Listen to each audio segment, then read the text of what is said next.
All right, folks, thanks for joining us at Little Things Are Big Things Education. This week is Motivating the Unmotivated. Our big idea, we are going to focus on both some pragmatic solutions for students who aren't seeing the purpose of school, and also think about the meta conversations that we can have around why some students might not feel like they belong in our education system. Looking forward to this episode and this conversation.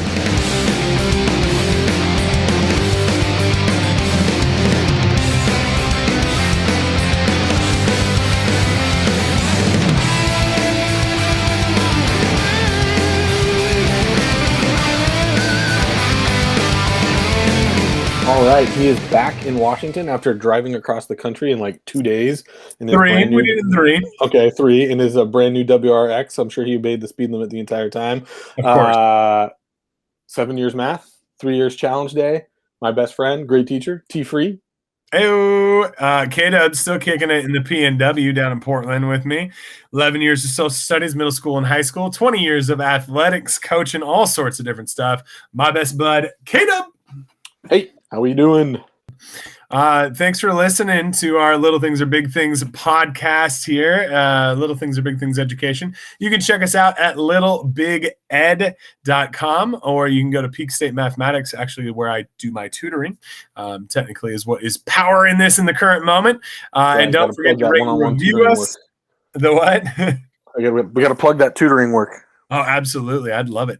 Don't forget to rate and review us. We'd love to hear from you. And follow us on social media. We got Facebook. We got Instagram. Dave's posting on Twitter as well, I believe. Get us those 5 stars, download, all that fun stuff. So we appreciate it. And Dave, I think we're kickstarting with our Motivating the Unmotivated here in Motivation Week. What you got? That is the big idea. And I think where we wanted to start is kind of the micro version or the pragmatic version. We talked in the last podcast about how much words matter, so we can delineate between which one of those two. But really, like another way of thinking about this is like tangible things that you can talk to kids about how their education is valuable to them, right? Like it's like legitimately money in their pocket. And you have a really great resource that you share with your students on this, right? I mean, of course, as a math teacher, especially with a financial background, I'm like, where is math most important in your life? To me, my personal belief is money, business, finance. Like that's where math is going to show up the most for you after school. And so anytime my kids start to question it, I'm like, boom, let's get math into our wallets, right? And so my kids and I teach a lot of sophomores right now, geometry, and I've taught middle school, I've taught seniors, right? And whatever level I'm at, like there's always that conversation of this is stupid. Why do I need to even finish this? I'm just going to drop out and get a job now. And so I try to have that conversation with them, for multiple reasons why that's probably not the best solution for them. I'm not going to say there's no situation where that is a good solution, because then we're speaking in absolutes, and I think that becomes a whole problem as well. So I'm going to say the majority of the time, it usually will work out better for a student in the long run to graduate, right? And I think as teachers, that's one of our goals: help students graduate, be career, college ready, all that other verbiage that we like to spout. So yeah, one of the things that I liked about I poked around on the survey that you're going to make available to people for their students. One thing I liked that you really focused on was like talking about like there are like success stories that don't involve these statistics, right? Like, there's always outliers in these situations, and you pointing that out, I think is really like honest of you to like make sure that your students are seeing that. And like the statistics are the statistics. And one of the things that looking at your chart reminded me of is one of the things that I talk to my freshman football players about more than anybody else. I don't do it as much with my 9th grade students, which is probably an oversight on my part upon current reflection in this moment right now. But moving on.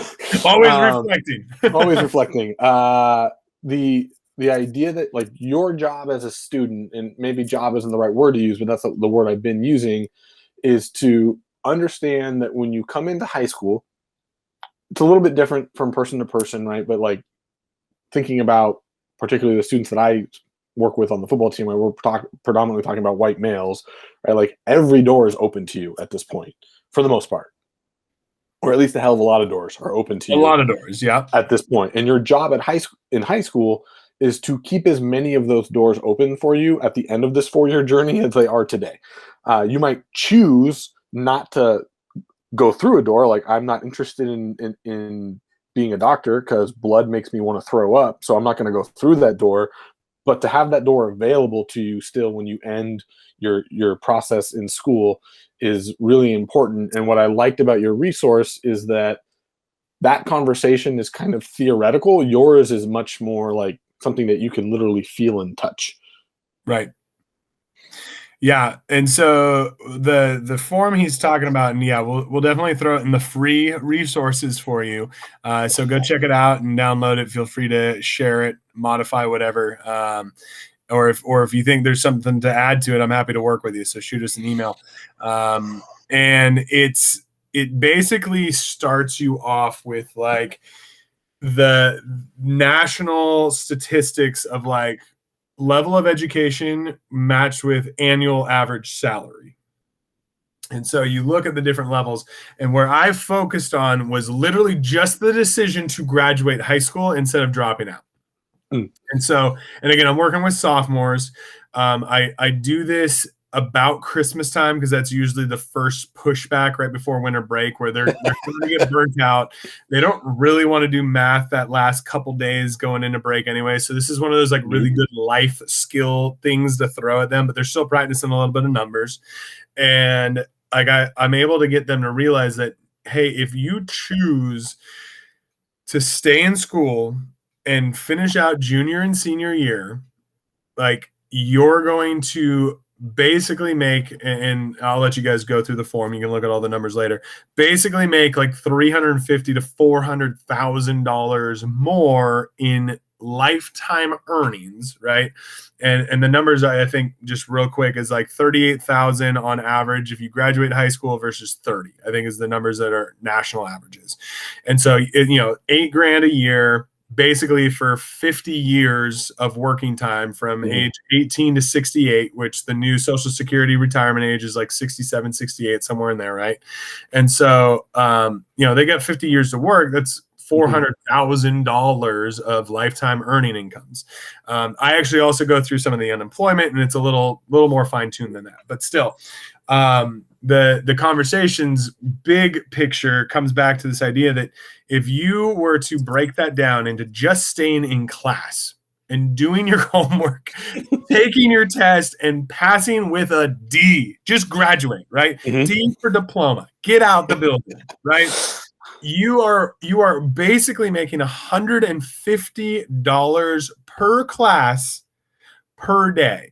So like $900 per day of future earning potential just by graduating, not going to college, not going to a 2-year, not getting a tech, just do the last 2 years, like $900 a day. And they're like, oh, really?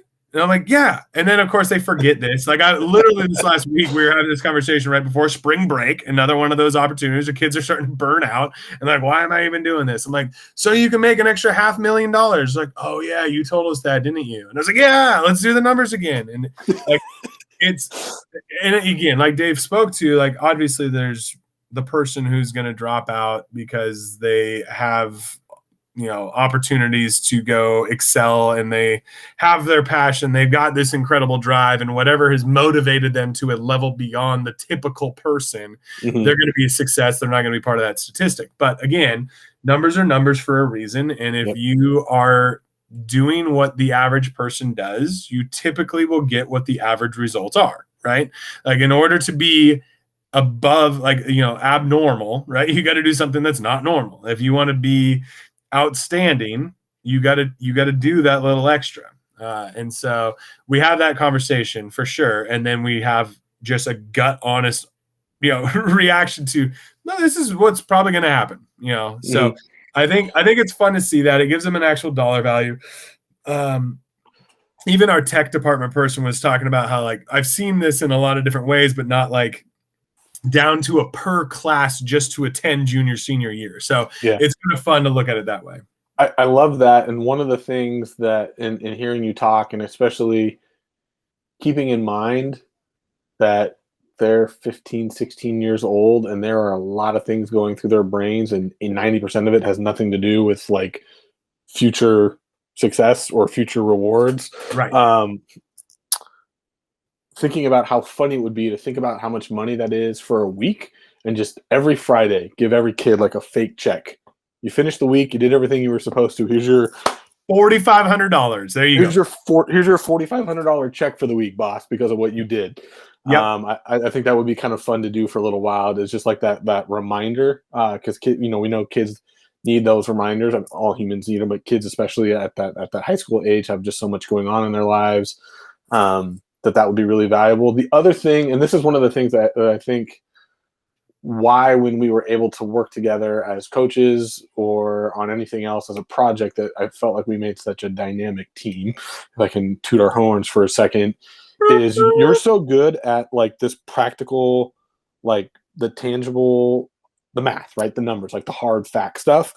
And then as you were talking about that, I was wondering, like, the whole thing that your form doesn't touch on, but I think is also really important, and this is where like the social studies skills in me come out, is think about also just like the job satisfaction of either what you're going to be doing or how far you're going to be able to climb in what you're doing. Right. Because even if at age 18 or 25 or 30, you don't really mind, or you actually enjoy like hands-on, like physical labor of being a landscaper, or I'm trying to think of jobs like, being a truck driver, potentially. I don't know what the requirements are for that at this point, but right, like these jobs that like you could get without having a high school degree. Even if you enjoy that work for a period of time, there's still going to be a cap on the amount of responsibility and trust that you can gain within the people who are running that organization, more than likely. I don't know very many people that think their bosses are awesome, right? Like that's a kind of a common complaint, is a lot of people don't like, there's always something about your job that's frustrating. Right. And oftentimes boss is one of them. And or having the option when your body does get tired to move on to the next thing. Even if your job's not like physically wearing, maybe you're doing a job where you need to be on your feet for 8 hours a day. Yeah, and you're going to get tired. And so having that option to do something else, and then going back to the tangible, that's also related to the social studies. Like we also just know those jobs are going away every year. Right. I don't know if anybody else out there who's listening to us has watched The Wire. Just finished season 2 the other day. It's a phenomenal show. If you haven't watched it, season 2 really highlights like people who work unloading ships and just being replaced by automation, right? Like those are all things that we need to be aware of, and understanding that, one of the guys on the show just kind of like, we used to make stuff here and we don't anymore. And I don't know that I 100% agree with that statement, but like human beings don't do a whole lot of physical labor on building things in this country. And like I talked about the semi-truck drivers, like they're probably going to get replaced in the next generation, I would guess. Right. Self-driving cars, all that. Yeah. You've got drones that are already being trained to fly product. You don't even have delivery people anymore. Like, yeah, there's a lot of things that are going to disappear in that lower traditional education level. Right. And so, and I try to make this clear with my students too. I think there's a lot of ways to learn. Right. And this actually becomes a very real conversation. I would encourage people to have this conversation with their students too, when they're like, oh, well, I'm going to start my own business and I'm going to do this, and the other thing. Right. I was like, great. But I will argue that in order for you to do that, you are going to have to continue your education. You're going to have to read books. You're going to have to watch a ton of videos. You're going to have to attend some seminars. You're going to probably have to build a network and find some people who've done it before you, so that you can gain this knowledge and not do it all on your own and learn from your own mistakes, but grow exponentially so you can get to that next income level. Because even if you're making money, but you haven't learned how to do it, you're going to make massive mistakes that cost you money and still brings your overall net income down, right? Because for me, at least, everything I've ever tried to do on my own without getting support from other places, and me, I'm an entrepreneur. I've done crazy things, right? Like I've learned a lot from making mistakes and losing money because of my mistakes, right? And so what I thought was going to be a $20,000 project, I lost 15,000 on it for XYZ plus hours and hours and hours. I'm like, sweet. I made like $4 an hour to make $5,000 like over the course of what 1,200 hours or whatever that ends up being. Right. And so, yeah, it's, and they get that. They get the idea that like, oh, you're right. I am still going to have to learn. And so for me, because I like teaching lifelong learning, like that becomes a big part of this conversation is if I have to get to a gut level conversation with a kid about dropping out, like I will literally be like, okay, here's your options. Like you are going to have to put in the grind yourself and learn all this stuff on your own with no support. You have to find the resources. You have to do all these things so that you can be successful or live this very mediocre lifestyle. Right.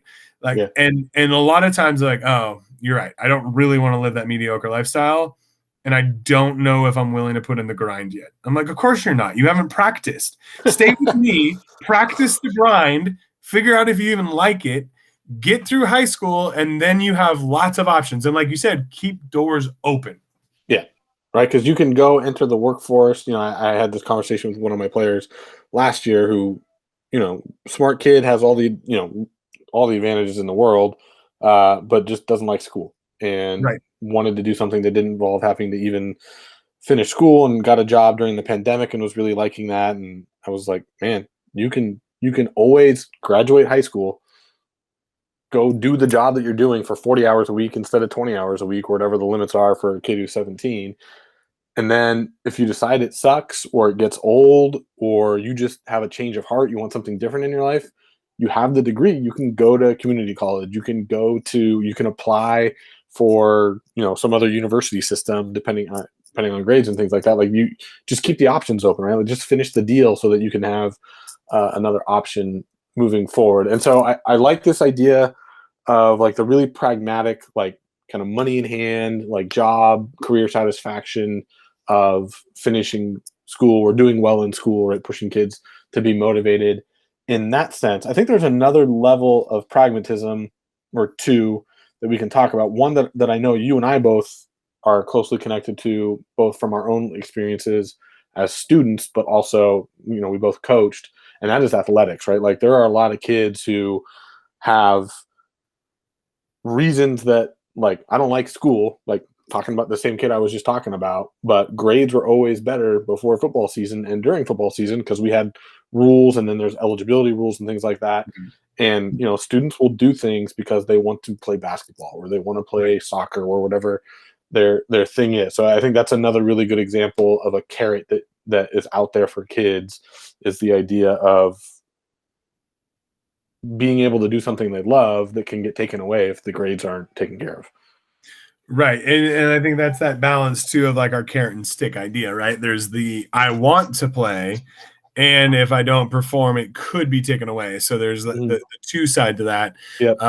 I love that you talked about the idea of like grades being better in season. That was 100% true for me. Every season. My worst grades was always in the winter because I had football in the fall and I had baseball in the spring, right? Winter was like my just like chill, relax, recover. We had weightlifting, right, or whatever. But like outside of routine, like, right? You know, like I had too much time to just goof around, you know. And like that happened for me in college too. My worst grades in college was freshman year for a lot of different reasons, right? Finally getting away from the home. I've got no rules. I got to make all my decisions, and not all of them were good decisions. I survived them. So again, that's part of my opportunity cost and learning, you know, like it probably cost me some years of my life, but I'm trying to build them back.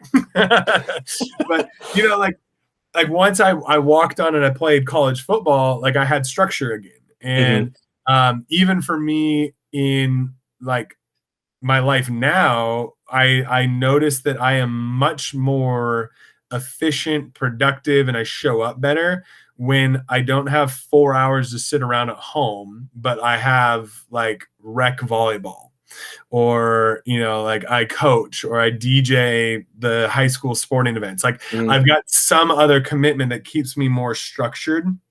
And I think that Maybe it was just a pattern I picked up in high school, but I think to exactly what we're speaking about here, like having that carrot and that motivation, I think has helped make me a lifelong learner and has helped keep me motivated to do all the things I need to do, not just the things I want to do, but all the things so I can complete the big picture.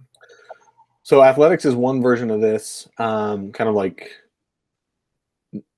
pragmatic, kind of tangible side of the motivating students. Another one that like I'm gonna like just tell my own personal story here as it relates. Like my parents had these rules when I got to high school. Uh, I don't remember the exact language that they used, but like the story in my head is that basically got told starting high school, like first year of high school, your job is to be a student, right? And so your job performance is going to be you have to have a 3.0. If you have a 3.0, we will provide for, reasonable amount of gas money, pay for car insurance, and, give you X amount of dollars to have lunch every day. Right? We had an open campus, so we, went to Right. Subway on every game day, teriyaki every Thursday, right? All those kinds of things. Very privileged, like really like pretty easy situation that my parents provided for me. And my end of the deal was got to have a 3.0 at the end of every, I think we were on trimesters at that point, right? So at the end of every trimester, I had to have a 3.0. And I think it was, to your point about backsliding when there wasn't the structure of football and or the motivation of another adult in my life that I cared about telling me that my school was important and that I needed to do my homework. I think it was second quarter of sophomore year. Might have been third trimester. Sorry, not quarter. I slipped, man. I had like a 2.67 or something like that. And my parents were like, all right, you got to get a job. And I argued. I was like, this doesn't make sense. I'm not doing well in school. And you want me to have more time where I'm not able to do my schoolwork? This is stupid. And they're like, no, you're going to go be a busboy at Black Angus because you didn't hold up your end of the bargain. We're not paying for the stuff that you need anymore. And you also have to have it. So you have to have a job to pay for that stuff. And you need to realize that if you don't finish school, and I didn't understand this at the time, but part of like when you're a 15-year-old, you obviously don't have a high school degree yet. It's a pretty limited number of jobs that you can be doing, and most of them suck. I don't know if anybody out there has been a busboy at a restaurant, but that is not a good time. I hated it. There were some benefits. Black Angus, I got like a free loaf of bread every day, and I love the Black Angus bread and whatnot. But like for the most part, that job sucked, and it was a really good motivation to get my ass in gear on my grades and get things taken care of. And so, I'm wondering. I'll just start with this. Did you have anything like that where your parents had specific rules about academic performance? Yeah, ours was also the 3.0. I was fortunate enough not to dip below it. I had set myself at a 3.5 was what I always told myself. And being a math person, like I literally would figure out, okay, what class can I let slip, and what class do I know I got in the bag, so I'm sitting pretty, right? Mm-hmm. Ours was also centered around the car insurance discount was like the good student discount, right? And so it was always if you drop, you've got to pay the differential, right? Like you've got to get your good grades and get that discount. We'll cover it. If you fall out, like you're covering the difference, right? It used to be a big difference too, if I remember. It was. So so we had that. The other one I was thinking about, it was, I'm slipping on it now. I'm going to come back to it. There was another one you spoke to, and then I lost it as I went to the insurance conversation, but there was another one. I'll come back to it. Was it lunch money? It wasn't lunch money. It was, it was around, I think, the idea of again, like working, like why would you make me go to work when I'm not doing well, right? Yeah.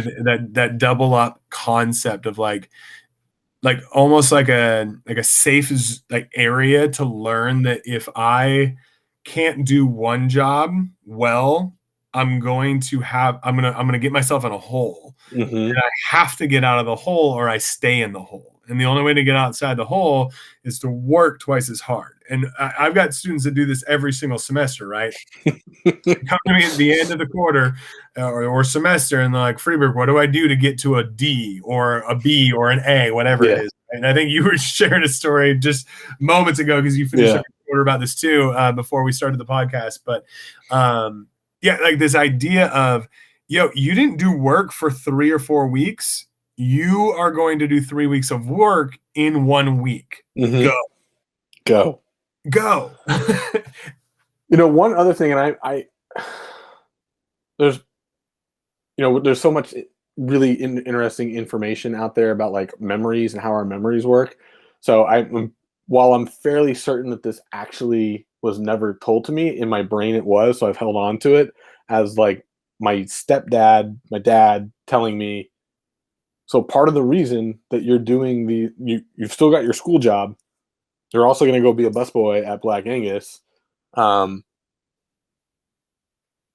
Guess what? If you don't finish high school with good grades and you don't get into college, you're probably going to have to work 2 jobs. So get used to it.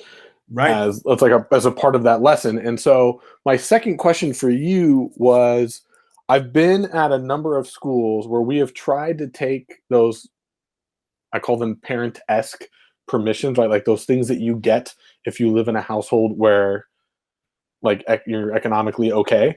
And like you get those permissions, like you get to have the cell phone or the video games or whatever. Things that parents can take away also means that they're financially capable of providing them.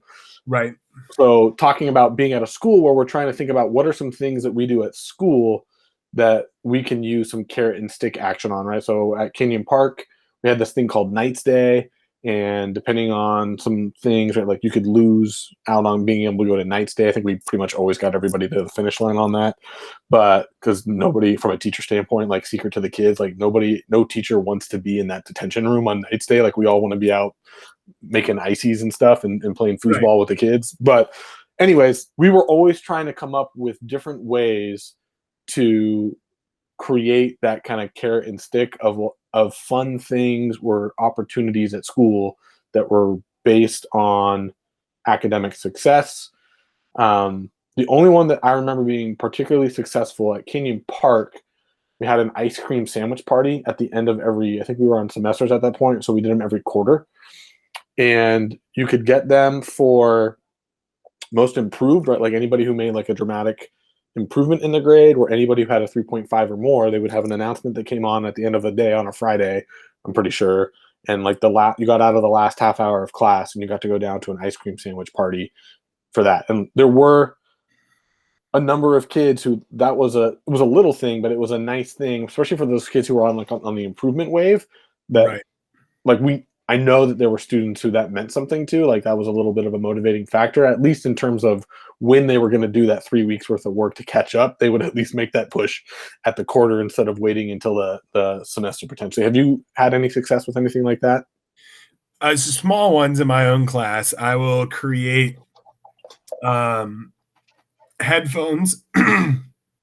Like I usually will let music and things like that go anyways, but if like I see like the class drops off on a unit because they've all started to check out too much, right? Like, hey, we got to get ourselves in gear. We've got 1 week to retake this. I didn't do a good job. I tried to take my ownership. I didn't do a good job of holding you accountable. I didn't put you in a good learning atmosphere. Because of that, we got to make some adjustments. Headphones off, we're out. We got to fix this. If we can hit X bar as a class, we can go back to headphones, right? And a lot of times I'll get my kids, they recognize why we're making the shift. They want to fix their grades. A lot of them individually are asking, can I retake this anyways? Some of them are like, oh, I'm too cool, I don't need to do it, but they really want to anyways. And then, we hunker in, we bust our tail and we go. Part of that is I like coaching math, right? Like I like, we're a team, we're going to be successful. Like you can help your neighbor understand it probably better than I can because they didn't understand it the way I said it. And so I pride myself with all my tutoring experience of being able to show it in lots of different ways. But there's also just a peer tutoring, peer teaching kind of thing, right? That we know works well. And the kid who teaches it learns it better, right? So I try to teach that team atmosphere. And so that's been one, is like headphones, cell phones, tech disappears when performance drops. And if we can pick it back up, it comes back, right? So I use that one. Seating charts is a big one. That's Mhm. what I used more right now. Everything was so weird this year, but I've used this one definitely in the first few years I taught. Like, they loved it. This was so good. Every time we scored an 80% as a class or higher, the next day students got to sit wherever they wanted and they could lock it in for the whole unit. As soon as we dropped below an 80 on a unit test, I threw them back in assigned seats. I like that. That's It was nice. it was awesome, and they loved it because it motivated them, and they helped the student that they knew needed help, and it wasn't like an embarrassing thing. It was like they literally would like work with each other. And I would try to do my normal teaching stuff too, but like, it's fun to see them, and if you can build the team atmosphere around it, right? And it's not a shame thing. It's not oh, you ruined free seating, right? It's like, no, we didn't help each other enough to get the reward. And so, yeah, that one's worked really well. I like that one. I love the power of the seating chart was something that I feel like you and I talked a lot about when we were first starting teaching, and I love using it in that way. What I really like that you're talking about, that I also think is a good segue into the non-pragmatic, for lack of a better term, part of motivating the unmotivated, is when you're talking about like this team concept and or the idea of a learning community where everyone's working together, and having that metric be not something that individuals are getting, but that the whole, like a class reward, is reminding me of some of the other things that I think we need to be really aware of when we're talking about students who might be unmotivated in our classrooms. And that is understanding that like white supremacy culture, or just like the status quo of how like the education system works, which I think is an example of white supremacy culture, but it also impacts like students who are learning another language, students who identify as LGBTQ plus community. There are a lot of things about the structure of the school system, or things that we take for granted that we don't even really realize are part of the system, that can cause a student to completely lose their motivation to be successful in school, or to even want to come to school, or to feel like school is a place that is even for them. I've had conversations with students who are just like, this place is not for me, and they can tick off all the things about this place that make it not for them. And so I think we would be doing our listeners a disservice if we didn't touch on the fact that the things that we're talking about in the first part here, with the money, job satisfaction, athletics, permissions to do fun things, they're ultimately all really good strategies. I'm not saying don't use those, and really recognize that there are big things that can cause our students to be unmotivated, and we have control over some of those things. Right. And the first piece is the awareness, right? Mm-hmm. Like, so much of this starts with, can I actually pay enough attention and listen to identify what those are, or what those might be? Again, not jumping to conclusions based on our own stereotypes, right? Because we all have them from our own life experiences, and Mm-hmm. start to break those down is a really good thing and a good practice. Yeah, I think that there are a lot of things where it's like, once I've slowed down to figure out what the story is, or like understand the why behind behavior, the more success I have switching that up, right? Because Mm-hmm. now it's like, oh no, I get why you're doing that. That totally makes sense, and validate it. Mm-hmm. And I know we've spoken to this in the past too, right? Like, listen, validate, acknowledge, all those kinds of things, and then, okay, what's a better solution moving forward? It's like the hallway conversations, all that kind of stuff, right? Yeah. And so, it's definitely a place that I'm continuing to learn and grow in. Sure. And I love it. I do. Like, it's uncomfortable, and I love it, right? Well, that's why I wanted And to give you some credit, right? Is I think the reason I thought that what you were talking about, that community learning, I think one thing that I know I felt very present in our growing up as students together at what, I thought it was perfectly, like, I didn't think anything was wrong with it, but it was very clear throughout my entire education process that like I am individually responsible for my learning and my output. And the idea that I would use an idea that another student had in my class, or that I would work with, like talking about I talked about our dynamic relationship, right? You have certain strengths that you bring to the table that are different than the strengths that I bring to the table. And ultimately, when we collaborate on things, we usually make something better than what would have been created, right? We did a whole freaking 2 weeks on collaborating with people as an important thing. And to then tell people, hey, you have to do all of this by yourself. One is, I think, teaching the wrong lesson, frankly. And then two, it's also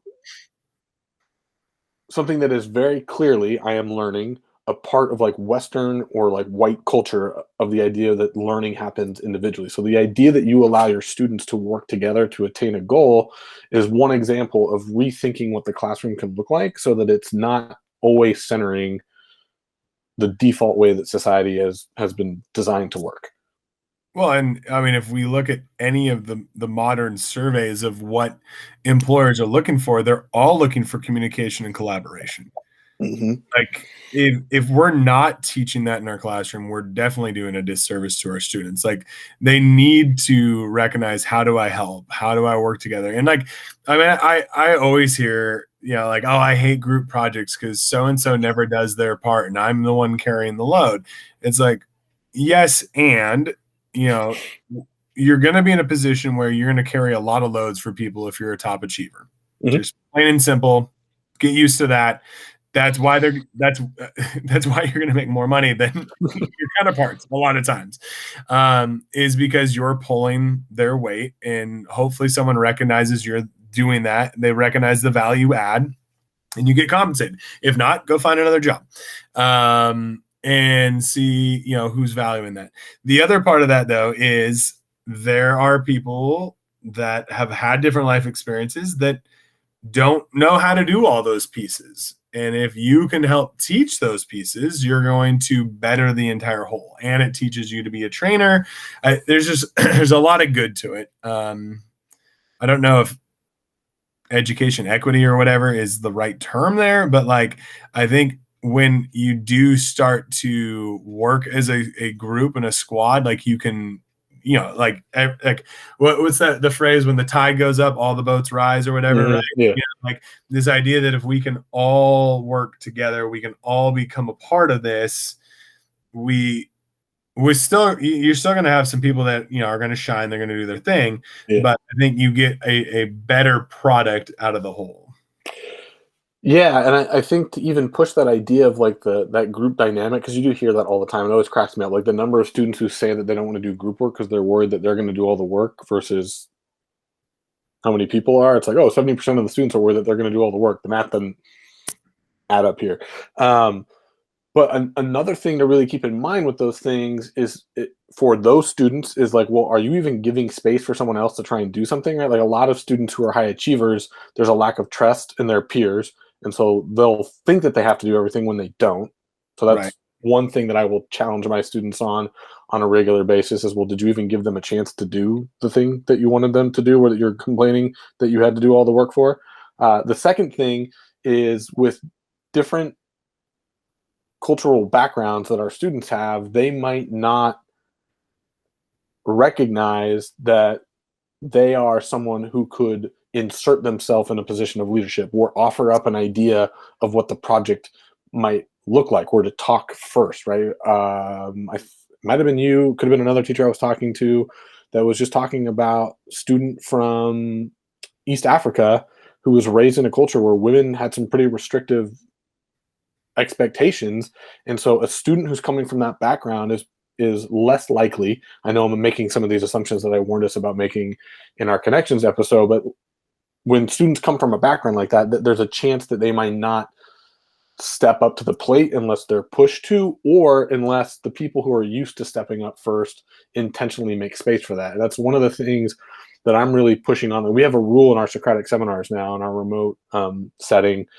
And I wasn't sure I was going to go. I experimented with it second semester, and it's working really well. It's actually really interesting to listen to the seminars from first semester and second semester and see the difference in them. But we have a rule that if two people try and talk at the same time, if one of those two people is a white male, they always let the other person go first. Just that little prompt. What has also happened is that the white males in my classes have now, for the most part, practiced the culture of not trying to jump in first when we have a new idea that's being discussed in the seminar. We've kind of created a space where there's a norm around waiting and letting a different voice be the one that's first. And I would, one thing that might be interesting to you, I've been doing this with my staff meetings, and it's fascinating and also kind of horrifying. When someone asks someone to volunteer to do something, or there's an opportunity for multiple people to speak and like someone can jump in first, just track how often in a staff meeting or whatever walk of life you're in, how often that's a white male that speaks up first. It is astounding in our staff, which is like roughly 50-50. It's like 95% of the time. It is mind-blowing. So just creating those spaces where, hey, maybe sit in the background for a second. You don't have to be first. Can be a thing that can help bring some of these other voices and encourage those students who maybe didn't think that they had a role to play in that group project to actually step up and do more than you or the other kids in the class thought they might be able to do. Right. I like that. I'm giggling here in the background. I know people can't see my giggles. You were on the screen there for a bit, but I'm always that jackass that just puts his front row. I'm like, yo, pick me. So funny. But yeah, the other thing that I was thinking of too to help with that equal voice kind of thing that we did at Challenge Day was everybody got 2 minutes, no matter how they use the 2 minutes. So the only person speaking for those entire 2 minutes is whoever's turn it is. And if they are not speaking, no one is speaking. We sit with full attention on that human for 2 minutes. A couple of things that we notice happen. One is that they will be quiet at first because they're testing to see if you're going to really make them talk. Two, once they have sat there for a while, they actually might finally feel comfortable saying whatever it is that's actually on their mind. And if you do this multiple times, the second or third time you do it, they're more comfortable doing it because they recognize their voice is actually equally as important. Now, on a moderating kind of side of this, right? You do need to make sure you have the firm conversation early with some of your me monsters that take over every conversation. Which was really funny because when we're sitting here talking about demographics and adults that still take over when they're adults, we parents sometimes, because we had groups of about 5 or 6, one adult in the group, just for like reportability stuff that we would be sharing in those small groups sometimes. If it was silent, the adult sometimes would get awkward. And so it's like, if you, even as a teacher, can't allow awkward silence in your classroom, like the 7-second rule or whatever, right? The wait time, like be aware of that, like recognize that and like practice your own, like, I don't need to fill the space. I don't need to give the answer. Just sit for a moment. And if the same kid raises their hand over and over and over, thank you. I appreciate it. I'm glad you're on with me. I'm gonna let other people have an opportunity. And then let it be silent and awkward for a moment and let some of those other voices come out and give them a shot, or strategically randomly pick somebody, like that's my other favorite one. And I'll use a random number generator and I'll get it started. And then when I get to a spot where I know I need to pull on somebody, like, that's my next random number, so yeah. That's so like real quickly, that was a strategy. I haven't used it in a while. But when I was doing junior high, someone gave me the idea of getting a tongue depressor popsicle stick deals, writing kids' names on them and just pulling them up. And sometimes you call the name that's actually on there and sometimes you don't. But like that idea of and you stuff it right back in the middle of the pot and no one knows. Everybody's going to participate in class and everybody's voice is valuable. And then you don't have those kids who are like me, who are somewhat like Hermione Granger, as I'm re-listening to the Harry Potter books right now, who always so I always think I have the right answer, right? Hermione actually had the right answer, like raising their hand, thinking I think I know. So I'm in the same boat with you, right? Like I have had to make a very conscious decision, and to the point that it's a little bit awkward on some of the smaller teams that I work with. I work on one where I'm literally the only dude, and I had to like tell them like, hey, I'm purposely not ever going to talk first unless I'm like directly addressed. I made that decision like in the second or third meeting, and first of all, like the amount of gratitude that I got, which was not my reason for doing it. I was just explaining like there's a reason I'm not like jumping in is because I'm trying to not dominate the conversation. Was interesting, but that is something I've been working on in that 7-second rule as well. And so I'm not I wouldn't even call myself, what would I call myself? I'm in the early stages of learning how to be a culturally responsive teacher and have culturally responsive curriculum, doing my best with both of those things and continuing to learn about it a lot. I just thought it was really important as I'm learning about that and thinking about how it impacts my own students, that is something when we're talking about students who are unmotivated, right? The system that we have in place for students who don't identify with like kind of the default culture of our schools is something that we need to recognize. And I would very quickly challenge, because this will come up, someone will say this in any walk of life that you're in, someone will say, well, they need to learn how to figure out how our culture works, right? Because that's how the culture works. So I will immediately just, I think the new phrase that the kids are using is miss me with that argument. I'm not interested in hearing that because it's always been that way, it needs to stay that way, and that they need to accept it and figure it out, right? Like let's think about maybe there are some better ways for society to work as well. I love that, and I love how a lot of times this is how it's always been is not a very long time, right? Like no, like for real, right? Because if this is how it's always been, and then you did something slightly different, and this is how it's always been, and then you did something slightly different, right? And like in high school and college, like this was something I preached a lot, both as a student and as a teacher, and doing some advisory and stuff for like with my old fraternity and stuff, is like, you do not have to haze, right? Like this was a big thing when I was like doing some of the men of principle stuff with my fraternity, is like, you don't have to haze. And like, what do you mean? That's how we've always done it. How long is how you've always done it? Like, well, the dudes that were seniors when I was a freshman. Okay, so we're talking like at max 6 years. This is how it's always been. Well, they did it before that, and they did it before that. How do you know? Well, they told us that they did it, right? And then you have a game of telephone, and it's like, no, here's how it's always been, and check this out. Start it today, and tomorrow, this is how it's always been, right? And by the time, like, and I tell this to my freshmen and my sophomores, I'm like, if you want to make a difference on this campus, in the next 2 or 3 years, when you become seniors, those freshmen will know nothing different. Those sophomores will know nothing different. And whatever you have made as this is how it's always been is how it will have always been.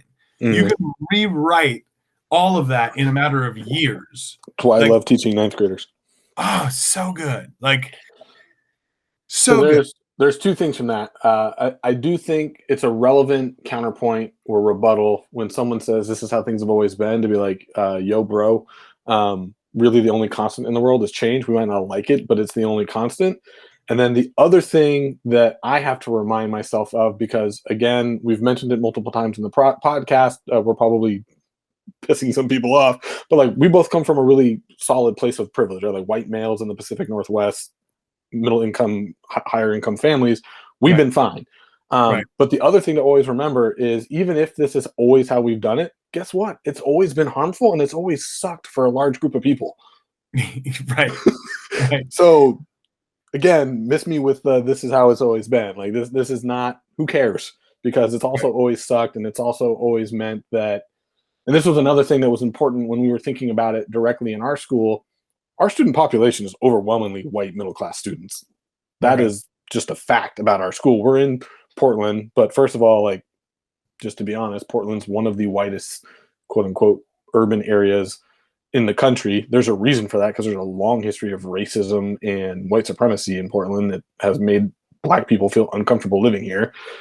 So we don't have, so even though it's a Portland city school, we don't have a lot of students of color, which means that there's already a visual message being told to them about what it means to belong to this place. And you can only do something helpful for students, even if it is only 40 Hispanics or Latinx students in your classroom, right? Or in your building. Think about how much of an impact you can make if you're recognizing what they're dealing with. And that was where some of our conversations started. Was we were looking at our statistics. We had this goal for our school that 95% of students finish ninth grade on track to graduate. I think I talked about this in the previous podcast, and we're at that number. But something like 70% of our Latinx students in the ninth grade are on track to graduate. I think it's actually lower than that. I think it might be closer to 50%. So Yeah. like the 95% is not like we're completely ignoring a whole, it's even allowing us to ignore a whole group of our students who aren't having their needs met, right? Who aren't growing, who aren't learning. So anyways, I appreciate you giving us the time to talk about that. I think it's something that's really important when we're thinking about the motivation stuff. There are these ideas of money or athletics or fun things that you get to do that are really important and really powerful tools. And it's as powerful, at least I would say, to recognize that some of the default behaviors that we have as teachers or as people who participate in the education system that make kids unmotivated. Hey, everybody, we're going to interrupt real quick just to remind you to jump on littlebiged.com and drop your name and email into our list so that you can have access to all of our free resources. As promised, we are adding in that value of education so that you can kind of run through the math actually on breaking down. If I can just graduate high school, I'm making basically an extra $400,000, which breaks down to like $150 per class per day for my junior and senior year. Kind of a fun one. So check that out. Thanks for following us, and let's get back to story time. Do it. Right. And one of the ways I would like to finish this kind of out, obviously story time, we love doing that, is talk about, I think, the opportunity we have as educators to generate a group motivation for an individual student that maybe has felt like they've slipped through the cracks for a very long time, and they've started to give up on themselves, and maybe a couple teachers have just kind of written them off for a while so that they get reinforced in that behavior almost. But then you get a handful of them to rally behind them and switch that behavior. And then I'm going to speak to how damaging one individual can be to the group effort of motivation. And whether that's an individual student in your class that just destroys anybody who, is trying to come out from wherever they are, or if it's a teacher who is very set in their ways and this is how it's always been, and I'm not flexible on this, and they didn't earn it, that kind of a thing, right? So mine was my first year teaching at the high school level. I had a senior in my class. I'm gonna call him BL. I remember we were talking before this. I was like, I can't remember his first name because I had his sister as well. But this kid was, in my opinion, a good kid, right? And I didn't understand his whole life situation. I was a second-year teacher, so I wasn't asking all the right questions and diving in deep enough to really understand the full picture.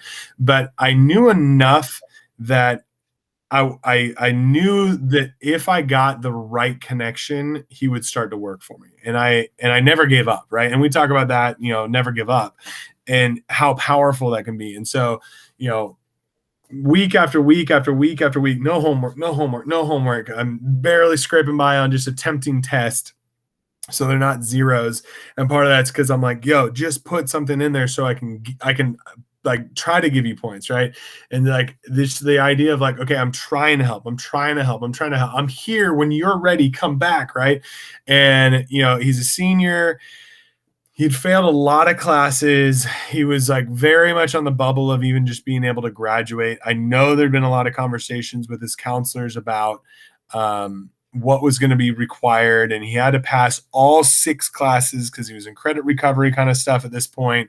The last few classes were, either an elective passing or a state requirement passing. Like he was at the very bare, like he needed all 6. Mm-hmm. Well, he's sitting at probably like a 35% or something in my class. And it was similar for a lot of his classes. Mm-hmm. And a bunch of us started, talking, and we're like, I've got this, this, and this. I think he can make it. Okay, perfect. I've got this, this, and this. He can definitely make it. Okay. I'm going to help him here and encourage him that if he can get this, then all he needs to do is knock this part out. Perfect. Okay. We got 5 people in. We're going 5 of the 6. And he starts showing up in a different way than he ever has. And he's putting in the time, he's putting in the effort, he's asking the questions, he's actually getting to understand. I'm like, dude, this is a game changer for this kid. Mm-hmm. And like 3 weeks into it, one of the 6 teachers refused. Like, no, there's no way they can ever get back to a 60%. I'm not going to pass them. They had their chances. I've been working with them. I've given them opportunities. I'm done. And like, I don't want to say that teacher's 100% wrong, but in my opinion, that's not the best play. And so I get it. You need to accomplish things at certain times. And, and I love the argument, like, well, you don't have to pass your driver's test on the first attempt, right? You can eventually, drive a car at some point.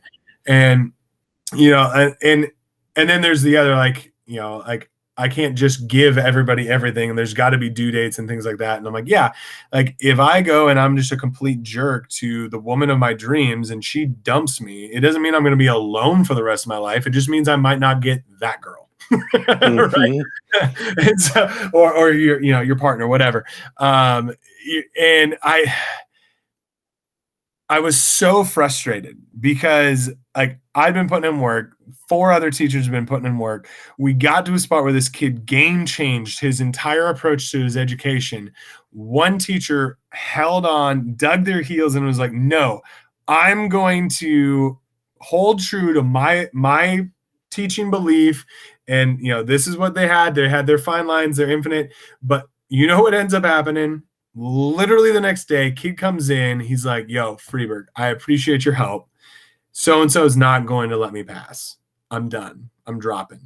And I was like, no, don't drop. Like, you've got 5 weeks left or whatever it was. I think it was about 5 weeks. Mm-hmm. You have 5 weeks left. Finish out whatever you can finish out. It'll make it easier to get your GED later. Never saw the kid again. Saw his sister, right? She was a sophomore. She was still working. So I checked in to make sure he was just alive and well, but just gone. Just like motivation finally showing up. Like, we want to talk about motivating the unmotivated. That kid hadn't done work almost all year. We finally found the switch, and then boom, it can be killed in an instant. And for me, what that story tells me is that if you tell a kid they can't do something, or they're not good enough, or they're not going to amount to something, or whatever that negative story is, and you tell them long enough they believe it, it takes a lot of work to change that belief. Mm-hmm. And it takes an instant to put them right back in it. Yeah, it was funny when you were getting ready to start the story. I always worry about when we use names, right? Because you worry about whether or not a student wants to be included or something like that. The name that I would be worried about now in this story is that teacher, because that teacher comes across as just, in my opinion, right? You and I obviously agree on this, just completely in the wrong of like, why are you in education? Because what you did told the student was to stop learning. That was the message that you communicated to them, was that they could no longer learn enough in your class to be able to get credit for moving on. So I love that story, not the story itself, because it's a frustrating story to hear about how one person digging in their heels can disrupt something for a student. And it's also important to recognize, like you said, there's probably a lot of context back there of that student being told either by themselves or by other people over and over again that they couldn't or they can't, or having deficit thinking for that student that inflicted. And just as it seems like the ship is about to turn course, it gets bumped back off, because it is, like you said, once you've kind of learned that you're not any good or that you can't, it's much easier to fall back on that when you run into another obstacle, and it's understandable that he had that reaction as well. I think it's not the reaction that we want, right? But it's definitely an understandable one. So thank you for sharing that. I hope wherever that teacher is in the world right now, one, I guess I hope they're not teaching anymore. They should be retired at this point, just like straight math at this point. They should be well out the door. But thank you for sharing that. I think that's a really good cautionary tale for us to finish off with. Thanks for sharing. You're welcome. And I think the last piece I just want to throw at this motivating the unmotivated is like, get creative. There is something there that will help you spark a connection and change a belief. And beliefs are hard to change, right? Mm-hmm. But that idea of as we think, so we feel, so we act, right? And those beliefs are deep rooted in our thoughts. And so to change that belief is very difficult. But if you can get creative and find even just that glimmer that starts to think that something else is possible, run with it. It's worth it. So we appreciate y'all. Always learn at a peak state, and we'll see you next week. Yeah, make it a great day and do that work that Tim's talking about with some colleagues so that you're not doing it by yourself. Absolutely.